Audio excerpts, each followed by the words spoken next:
Салем баршаңызға. Қызықты әңгімелер каналына қош келдіңіздер. Каналға тіркеліп лайк басып кетіңіздер. Мені алып қашқан жігітке тимеймін деп ақ орамалды беттеріне лақтырып кетіп едім. Мен өз басымнан өткен оқиғаны айтқым келеді. Зорлыққа ешқандай қатысы жоқ, алайда жас қыздарға сабақ болсыншы деген мақсатпен. Мен үлкен отбасында тәрбиелендім. Үйде өте көп бала болатынбыз. Әкем мен анам ерте ажырасып кеткен. Бірде тоқ, бірде аш өмір сүрдік. Анам бәрімізді жетілдіріп Алматыға оқуға түсірді. Өмірін бізге арнап тұрмысқа да шықпады. Мен өзім шашым өте ұзын әдемі қыз едім. Ауылда бір күні үлкен шал мені қора жақтан көріп қалып, қолымнан тартып ұстап, нөміріңді берсей, сөйлесейік та деді. Мен қорыққанымнан қолымды жұлып алып қаша жөнелдім. Қорыққаным сонша ойыма түрлі нәрселер келді. Ауылдағы участковыйға барып айтайын ба деген ой келді, бірақ ауыл кішкентай өсек болып кетем ба деп өзімді ұстадым. Ағаларым бар еді, олар естісе, ана шалды өлтіріп қоятын еді, содан да қорықтым. Екінші күні сабақта отырсам біреу звондайды, жаңағы шал. Нөмірімді тауып алыпты. Қайта-қайта звондап мазамды алатын болды. Ол шалдың әйелі маған би үйірмесінен сабақ беретін еді. Содан мен оны қорқыттым, егер тағы бір звоны қазір мектепте отырмын, әйеліңе барып көрсетемін дедім. Содан үні өшті, қайта хабарласпады. Мен бала кезімде қатты бай болсам екен деп армандайтынмын. Бәріміз бір бөлмеде тізіліп жататын едік, сол кезде жатып алып, я, Раббым, менің жеке бөлмем, жеке айнам өзімнің киімдерім болса екен деп армандайтынмын. Өйткені үнемі біреуден қалған киімді киетінбіз. Арман қуып Алматыға келдім. Оқуға түстім. Өмірімнің қызық кезі басталды. Менің арманым әлі сол бай болу болатын. Тек қана қалталы жігіттермен танысатын болдым. Сезім деген нәрсе жоқ, кім мені обеспечивать ете алады, соған ғана шығамын деген цель болды. Тоқал боламын деген ойымда болатын, главный бай өмір сүру. Өзім пәк қыз едім, жігіттермен көп жүргенімен қолдарынан да ұстамайтынмын. Сөйтіп бір жігітпен сөйлесіп жүрдік, кездестік. Өте танымал жігіт, спортшы, бүкіл Қазақстан танитын шығар, ол ешақты. Сол кезде менің қолыма алтын балық түскендей болды. Дене бітімі өте сымбатты жігіт, былайша айтқанда, менің арманымдағы жігіт. Сол маған айтады, бір гостиницаға келіп тоқтаған ғой, барсеткамды алып шығайыншы, жүр барып қайтайық деді. Менің ойымда еш нәрсе жоқ, далада күте тұрамын ғой деп бірге бардым. Жеткен соң жүрсей бірге кірсей деді, мен жоқ, күтемін дедім. Кірмесең қазір көтеріп алып кіргіземін деп күлді. Мен ладно деп кірдім. Сөйтсем ағам ресепшнға барып маған нөмір беріңізші, на двоих деп қарап тұр. Соны естідім де есіктен атып шығып көшеге жүгіре сала такси ұстадым. Такси шіркін тоқтамайды. Ана жігіт артымнан келіп көтеріп алып кетіп гостиницаға кіргізді. Гостиницаның ішінде айқайлайын десем, я охрана жоқ, я ресепшнда отырған қыздар да жоқ. Сөйтіп мені жұлқылап нөмірге кіргізіп аймалап сүйе бастады. Мен өзім кішкентай ғана қызбын. Ана жігіт менен 10 есе үлкен. Сөйтіп мені зорламақшы болды. Мүмкін мені қыз емес деп ойлады ма, кім білсін. Мен оған, Алла разылығы үшін қойшы, мен қызбын, ертең менің болашағым бар ғой деп жылай бастадым.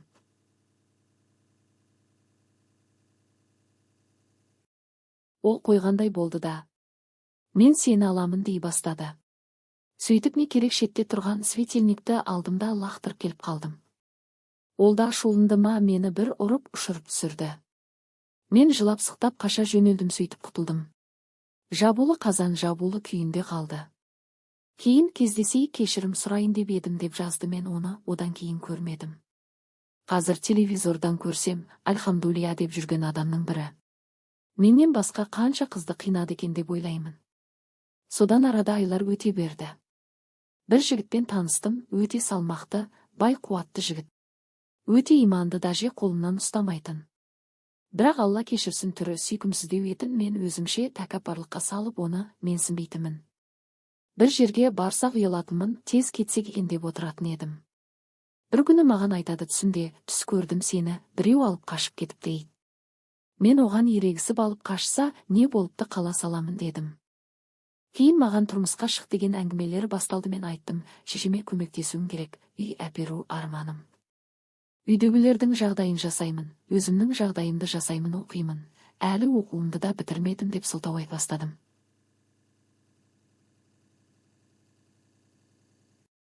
Өздерінің үлкен фазендалары бар еді. Бір күні атқа отырып қайтайық деді, мен келістім. Үстімде қып-қызыл футболка, бұтымда трико бар, ойым әдемі кадрлар жасап суретке түсіп қайтайын деген ой. Сөйтіп шығып бара жатсам 4 жасар братишкам прощай дейді ғой маған. Мен ойбай қазір келемін ғой. Прощай дегені несі деп күлдім. Шықсам жігіт тұр, смокинг киініп алып. Мен оған немене күйеу бала құсап киініп алыпсың деп қоям. Сөйтіп үйден бір қағаз ала салайыншы деп үй жағына жүре бастады. Мен отырмын. Үй жағына келгенде мен сені алып қашып келе жатырмын дейді. Менде паника теуіп, ұрып быт-шытын шығардым.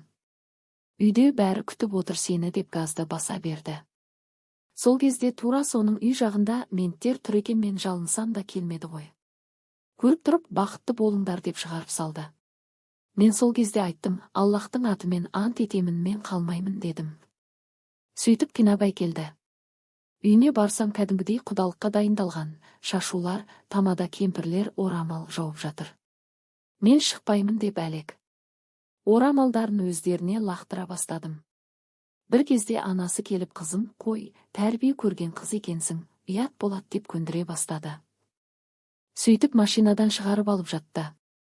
Бір есімді жисам бөлмесінде отыр екенмін. Да тоғы көзімнен жас шықпайды, жылайын десем. Орамалымды көтеріп қарап қоямын, үй қандай екен, вдруг қалып қойып жатсам деп. Сөйтіп не керек, өзіме сұрақ қойдым, бұл жігітке өміріңді арнай аласың ба? Ыстық суығына көнесің бе? Құдай көтеріп тұрып етбетіңнен түсіреді, байлығы болмаса қасында бола аласың ба деп сұрақтар қоя бастадым. Жүрегімнің қалауы тек жоқ деп қана соқты.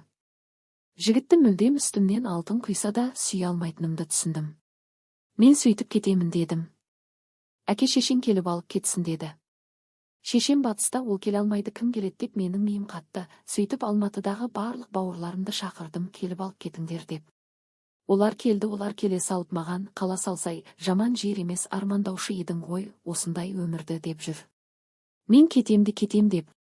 Жігіт келіп аяғыма жалынды, қалшы онатып қалдым. Жүрегім өртеніп бара жатыр. Сен болмасаң мен өлемін деген әңгімелер айтылды. Мен сол кезде айттым, мен қыз емеспін, мен кетемін дедім. Қыз емеспін деп айтсам жібере салат деген ой ғой, ол планым жүзеге аспады, қыз болмасаң да аламын. Қарамаймын ондайға, тек сен болсаң болды деді. Сөйтіп мен бәрін жылатып ол үйден кетіп қалдым. Мен көшеден алып кететін мал емеспін дедім мамасына. Жаңағы көшеден көрген милициялар келді, келін қалмайтын болған ба деп. Маған арыз жазасың ба деді, мен жоқ жазбаймын дедім. Қаншама кездескенім бар, маған арам ойы болмағаны бар, жақсы көрген шығар, бірақ менің де жүрегіме әмір жүрмейді деп арыз жазбай кете бардым. Бір аптадан кейін жигит үлкен ағама звондапты, құда түсейік деп еді, көндіріңіздерші, мен өмір сүре алмаймын деп. Мен сол күйе тимеймін дедім. Одан кейін 1-2 жыл мүлдем жолым болмай кетті. Жұмысым жүрмей, оқудан құлап, ақша жоқ. Квартирадан квартира тентіреп кеттім. Ішімнен ойладым, сол кезде мені қарғады ма екен, сол Кабыл болған шығар деп ойладым. Мүлдем жолым болмай қойды. Қарыздан қарыз. Тұратын жер таппай кеттім. Сөйтіп ол балаға жаздым, Алла разылығы үшін мені кешіріп қой, сол кезде қалмағаным үшін деп кешірім сұрадым. Ол қалада бос тұрған үйім бар, сол жерге келіп тұр, жұмысқа кіргізейін деп қол ұшын созбақшы болды, мен бас тарттым. Содан кейін өмірім қалыпқа келе бастады. Қайтадан с нуля көтеріле бастадым. Жұмыста повышение болып, универге платныйға тапсырып. Ақша жинадым. Әке шешеме көмектестім. Қосымша киімдер саттым, не керек, менен бай адам болмады. Міне басымнан осындай оқиға өтті. Құрметті оқырмандар, каналға тіркеліп лайк басып кетіңіздер.